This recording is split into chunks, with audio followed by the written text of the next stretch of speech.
Tahukah teman-teman, selama ini lebih dari 300 tahun bangsa Belanda pernah menguasai Indonesia. Bangsa Belanda ini pertama kali datang ke Indonesia pada tanggal 22 Juni 1596. Kapal Belanda mendarat di Banten di bawah pimpinan Cornelius de Houtman.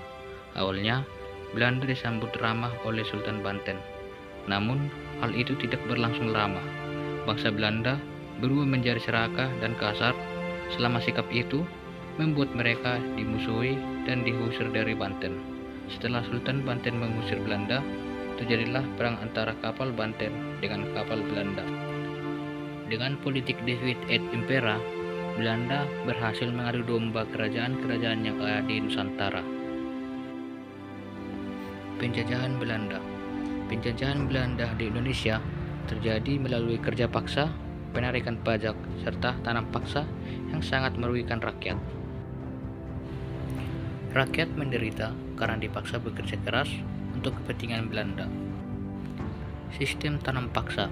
Rakyat dipaksa menanami tanahnya dan hasilnya harus diserahkan kepada Belanda dengan harga yang cukup murah. Aturan-aturan yang ada pada sistem tanam paksa sangat merugikan rakyat, yang pada akhirnya penjajahan Belanda saat itu sangat menguras kekayaan alam Indonesia dan membuat rakyat menderita. Perjuangan melawan Belanda. Perjuangan melawan Belanda pada awalnya masih bersifat kedaerahan, yang dimana para pejuang masih menggunakan bambu runcing untuk berperang. Perjuangan melawan Belanda yang bersifat kedaerahan ini ternyata masih tidak mampu mengusir Belanda keluar dari kawasan Nusantara.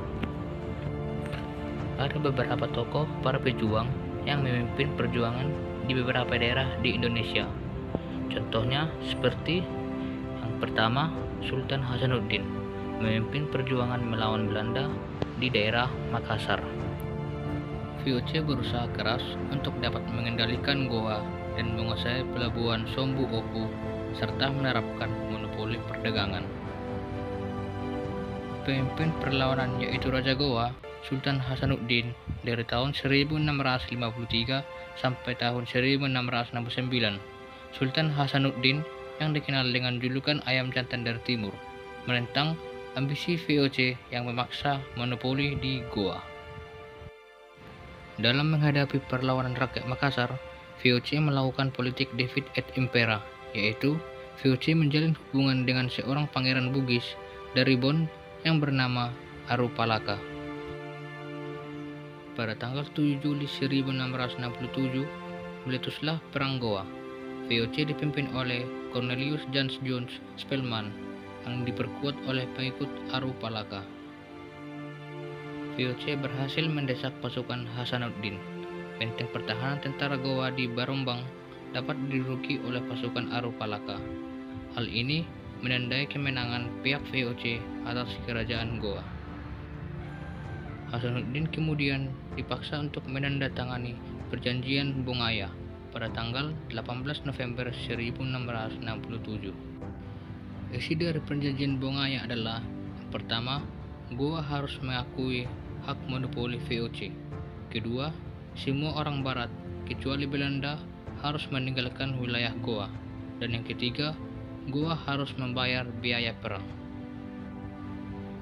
Pada tahun 1667, Sultan Hasanuddin mencoba menggerakkan kekuatan rakyat untuk kembali melawan kesewenang-wenangan VOC itu. Namun, perlawanan ini segera dapat dipadamkan oleh VOC. Sultan Hasanuddin akhirnya harus melaksanakan isi perjanjian Bongaya. Benteng pertahanan rakyat Goa jatuh dan diserahkan kepada VOC. Benteng itu kemudian oleh Spelman diberi nama Benteng Rotterdam. Setelah ditandatanganinya perjanjian Bongaya, maka berakhirlah perjuangan Sultan Hasanuddin di Makassar. Lalu yang kedua ada Kapiten Patimura. Beliau memimpin perjuangan melawan Belanda di daerah Maluku. Kepulauan Maluku dengan rempah-rempahnya mendapat julukan Mutiara dari Timur, yang senantiasa diburu oleh orang-orang barat. Pemerintahan kolonial Hindia Belanda berkeinginan untuk melakukan kegiatan monopoli di Maluku. Akan tetapi, beban rakyat semakin berat, sebab selain penyerahan wajib, masih juga harus dikenai kewajiban kerja paksa, penyerahan ikan asin, dendeng, dan kopi. Pemimpin perlawanan di Maluku adalah Thomas Matulesi yang kemudian terkenal dengan gelarnya Patimura. Selain Patimura, juga tampil tokoh-tokoh seperti Christina Marta Tiahahu, Thomas Patiwail, dan Lukas Latumahina. Gerakan perlawanan dimulai dengan menghancurkan kapal-kapal Belanda di pelabuhan. Para pejuang Maluku kemudian menuju benteng Dorstad dan dapat dikuasai oleh para pejuang Maluku. Selanjutnya, Patimura memusatkan perhatian untuk menyerang benteng Jilendia di Pulau Haruku. Melihat gelagat Patimura itu, maka pasukan Belanda di benteng ini diperkuat di bawah komandannya Grot. Patroli juga terus diperketat. Oleh karena itu, Patimura gagal menembus benteng Jilendia tersebut. Upaya perundingan mulai ditawarkan, tetapi tidak ada kesepakatan. Akhirnya Belanda mengerahkan semua kekuatannya, termasuk bantuan dari Batavia, untuk merebut kembali benteng Dorstad yang telah dirampas oleh kaum dari Maluku. Pada bulan Agustus 1817, Saparua diblokade. Benteng Dorstad dikepung disertai tembakan meriam yang bertubi-tubi. Satu persatu perlawanan di luar benteng dapat dipatahkan. Pada bulan November, beberapa pembantu Patimura tertangkap seperti Kapitan Paulus Tiahahu, ayah Christina Marta Tiahahu, yang kemudian dijatuhi hukuman mati. Pada tanggal 16 Desember 1817, Patimura dihukum gantung di alun-alun kota Ambon.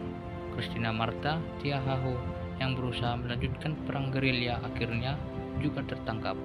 Ia tidak dihukum mati, tetapi bersama 39 orang lainnya dibuang ke Jawa sebagai pekerja rodi. Setelah meninggalnya Patimura, maka berakhirlah perjuangan melawan Belanda di daerah Maluku.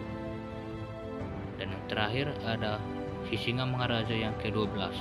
Dia memimpin perjuangan melawan Belanda di Sumatera Utara, khususnya di Tanah Batak.